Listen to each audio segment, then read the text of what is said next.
নমস্কার, astro Bengali অ্যাস্ট্রোমো চ্যানেলে আপনাদের প্রত্যেককেই স্বাগত।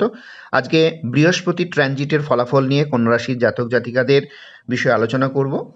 প্রথমেই বলি যে বৃহস্পতি আপনাদের একাদশভাবে বিরাজমান হয়েছে, 31শে অক্টোবর পর্যন্ত থাকবে, 2রা জুন থেকে 31শে অক্টোবর। যদিও এই 31শে অক্টোবর পর্যন্ত থাকবে মানে এতদিন পর্যন্ত রেজাল্ট দেবে এমনটা কিন্তু নয়। ধরা হোক যে একটা ফ্যান বা একটা এসি আমরা যখন চালাই তখন যেমন চললো, তারপরে বন্ধ করলাম, বন্ধ যখন হলো সঙ্গে সঙ্গে কিন্তু বন্ধ হয় না, তার রেশ কিন্তু কিছুক্ষণ থাকে। তাই ভালো ফল বা খারাপ ফল তার রেশ কিন্তু বেশ কিছুক্ষণ থাকে। এমত অবস্থায় 31শে অক্টোবর পর্যন্ত থাকলেও নভেম্বর ডিসেম্বর পর্যন্ত এই বৃহস্পতি ট্রানজিটের ফলাফল আপনারা পাবেন। এবং এই ফলাফলটা কেমন পাবেন? একটা কথা আমরা ছোট থেকে শুনে এসেছি, সেটা হচ্ছে একাদশে বৃহস্পতি। এই একাদশে বৃহস্পতি মানে হচ্ছে আমাদের জীবনে সার্বিক উন্নতি যোগ, সেটা চাকরি, বিবাহ, প্রেমজ জীবন, শিক্ষা, স্বাস্থ্য, বিদেশ যাত্রা, সমস্ত কিছুতে, মানে যেখানে হাত দেবে সেখানেই সোনা হবে, এরকমটাই কিন্তু বলা হয় একাদশে বৃহস্পতি। কেন বলা হয়েছে? কারণ পরাশর মুনি যখন এই অ্যাস্ট্রোলজি এই সূত্রটা তৈরি করেন তখন দেখা যায় যে একাদশে বৃহস্পতি যদি শুভ অবস্থায় বসে তাহলে সেটা এমনই শুভ ফল দেবে, তার জীবনের 180 ডিগ্রি পরিবর্তন ঘটবে। এখন এই একাদশে বৃহস্পতি কেন এতটা স্ট্রং হলো? দেখুন, আপনাদের লগ্ন সাপেক্ষে, রাশির সাপেক্ষে যদি ধরি, সেটা হচ্ছে আপনাদের একাদশ ভাব, সেটা কর্কট রাশির ঘর। এই কর্কট রাশির ঘরের অধিপতিকে চন্দ্র, চন্দ্রের সঙ্গে বৃহস্পতি কি হয়? গজকেশরী যোগ হয়। অন্য ঘরে একাদশে বৃহস্পতি যতটা নানা শুভ ফল দেবে তার তুলনায় শতগুণ ভালো ফল দেবে এই কন্যা রাশির জাতক জাতিকাদের। এটা কিন্তু মাথায় রাখতে হবে। কিন্তু এক্ষেত্রে আপনার লগ্ন চার্টে যদি চন্দ্র কিংবা বৃহস্পতি শুভ না হয়, তাহলে আমার ব্যক্তিগত মত আপনাদের প্রেডিকশন করিয়ে সঠিক গাইড মেনে চলা উচিত, কারণ এই সুযোগ কিন্তু জীবনে বারবার আসে না। এখন প্রশ্ন হচ্ছে, শুধু কি এই সাকসেসের ঘরে থাকার জন্যই শুভ? না, এই সাকসেসের ঘর মানে একাদশ ভাব থেকে বৃহস্পতি সে তার পঞ্চম দৃষ্টি আপনাদের তৃতীয় ভাবে দিচ্ছে, তৃতীয় মানে কমিউনিকেশন, এবং একই সঙ্গে সপ্তম দৃষ্টি আপনাদের পঞ্চম ভাবে দিচ্ছে। পঞ্চম ভাব মানে সন্তান, এবং পঞ্চম ভাব মানে প্রেম এবং দাম্পত্য জীবনকে ইন্ডিকেট করছে। একই সঙ্গে আপনাদের এই একাদশ ভাব থেকে সে, অর্থাৎ বৃহস্পতি, কত নম্বর? না, নবম দৃষ্টির দ্বারা আপনাদের সপ্তম ভাবে দৃষ্টি দিয়ে, সপ্তম ভাবও কিন্তু দাম্পত্য জীবন এবং ব্যবসাকে ইন্ডিকেট করে। তাহলে সর্বসাকুল্যে কি দাঁড়াচ্ছে? চতুর্থ ভাবপতি এবং সপ্তম ভাবপতি যে কিনা বৃহস্পতি, সে একাদশ ভাবে বিরাজমান হয়ে আপনাদের জীবনে একটা ব্যাপক পরিবর্তন আনতে চলেছে। এটা কোনো গল্প কথা নয়, এটা বাস্তব সত্য। কিন্তু আপনাদের চার্টে বৃহস্পতি বক্রী কিংবা মারক যদি হয়, চন্দ্র মারক যদি হয়, তাহলে সেক্ষেত্রে কিন্তু প্রেডিকশন ছাড়া গতি নেই। অন্যথায় শুভ ফল পেতে হবেই হবে, কারণ এই বৃহস্পতি এমনই একটা প্ল্যানেট যে আমাদের প্রত্যেকটি রাশিকে শুভ ফল দিয়ে থাকে।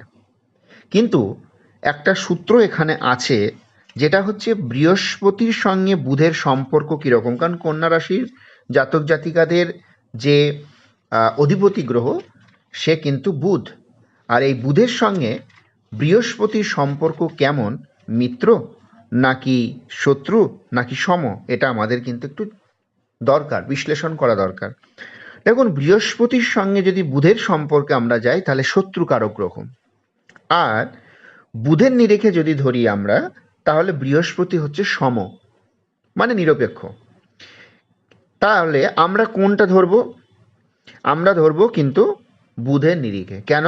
কারণ কন্যা রাশির ঘর হচ্ছে বুধের অধিপতির ঘর, বুধ হচ্ছে অধিপতি কন্যা রাশি। তাহলে বুধের সাপেক্ষে বৃহস্পতি কি দিচ্ছে? বৃহস্পতি কিন্তু এখানে একটা সম মানে গোত্রীয় বলতে এখানে নিরপেক্ষ স্থান দখল করবে, অর্থাৎ আপনার শত্রুতা তৈরি করবে না। মিত্র হলে খুব ভালো হতো, আরও বেশি শুভ ফল পাওয়া যেত, কিন্তু যেহেতু এটি সম ফল দেবে, অর্থাৎ আপনার চার্টে যদি কোনো রকম বক্রী বা মারক অবস্থায় না থাকে চন্দ্র এবং বৃহস্পতি, একই সঙ্গে অবশ্যই এখানে ধরে নিতে হবে বুধকে, তাহলে আপনারা কিন্তু ভালো ফল পাবেন। এবার বলি, এই বুধ কিন্তু আমাদের দুটো জিনিসকে নিয়ন্ত্রণ করে, সেটা হচ্ছে কথা। আপনাদের এই মুহূর্তে কথা কম বলতে হবে, এটা মনে রাখুন। কথা কিন্তু কম যত আপনি বলবেন তত আপনি জীবনে উন্নতি করতে পারবেন। দ্বিতীয় নম্বর হচ্ছে যে আপনাদের মধ্যে যে কমিউনিকেশন, যেটা গ্যাপ চলে এসেছিল, অর্থাৎ ধরুন কোনো একজন ব্যক্তি একটা কোনো বেসরকারি জায়গায় কাজ করে, সেই বেসরকারি জায়গায় কাজে তাকে বিভিন্ন তার স্পিকিং পাওয়ারকে বজায় রাখতে হয়, কিন্তু কোনো না কোনোভাবে ঘাটতি হচ্ছিল, সেই জায়গাটায় কিন্তু ডেভেলপ ঘটাবে। একই সঙ্গে সরকারি জায়গায় প্রমোশন হোক বা নতুন চাকরির ক্ষেত্রেও কিন্তু উন্নতি যোগ পরিলক্ষিত হবে। আমি একটা কথা বলতে পারি যে বৃহস্পতি একাদশভাবে থাকার জন্য আপনাদের সার্বিক বেনিফিট আসবে। প্রত্যেকটা ইন্ডিভিজুয়াল ব্যাখ্যা করতে গেলে প্রচুর বড় হয়ে যাবে। একাদশে বৃহস্পতি মানে মনে রাখবেন, আপনারা যেখানেই হাত দেবেন সেখানেই সোনা হবে। কিন্তু এই একাদশে বৃহস্পতি কিন্তু একটা দুর্ঘটনা ঘটাতে পারে। সেটা কি? সেটা মাথায় রাখুন। আপনাদের কিন্তু চতুর্থ ভাবপতি এবং সপ্তম ভাবপতি, এই চতুর্থ নম্বরটা খুব একটা শুভ ঘর নয়। এই চতুর্থ ভাবপতি যেহেতু শুভ ঘর নয়, তাহলে এই জায়গায় কিন্তু আপনাদের লাইফে একটা কোনো রকম বিশেষ করে পরিবার পরিজন হারানোর একটা ভয় থাকে।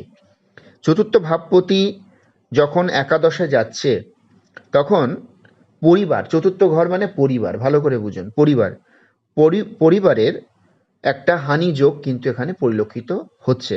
যদি বৃহস্পতি মারক হয়, আবারও ভালো করে শুনুন, যদি কারোর বৃহস্পতি মারক হয় তাহলে এখানে কিন্তু পরিবারের ওপরে কোনো একটা বোঝা নেমে আসতে পারে, যেটা হচ্ছে আমাদের যাকে বলা যেতে পারে কাউকে আমরা হারাতে পারি, এরকম কোনো হঠাৎই, ঠিক আছে, বা কেউ ভুগছে, এরকম একটা পরিস্থিতি আমরা কিন্তু দেখি। এরকম পরিস্থিতি যদি হয়, কারণ চতুর্থ বৃহস্পতি হচ্ছে গুরুকে হারিয়ে ফেলা, পরিষ্কার কথা আমি যেরকম ইন্ডিকেট করছি। হ্যাঁ, তো এক্ষেত্রে অবশ্যই প্রেডিকশান জরুরি, অন্যথায় এর বিচার পার্টিকুলার শুধু ট্রানজিট দিয়ে হয় না, আপনার জন্মছকে কি রয়েছে সেটা বিচার্য বিষয়। তবে ফ্রি রেমেডি অবশ্যই করা যায়, সেটা হচ্ছে এক্ষেত্রে বলবো যে আপনারা আমাদের যে মহাদেব রয়েছেন, তো মহাদেবের মন্ত্র আপনার জপ করতে পারি, মহামৃত্যুঞ্জয় মন্ত্র, সেটা কিন্তু জপ করতে পারেন আপনারা।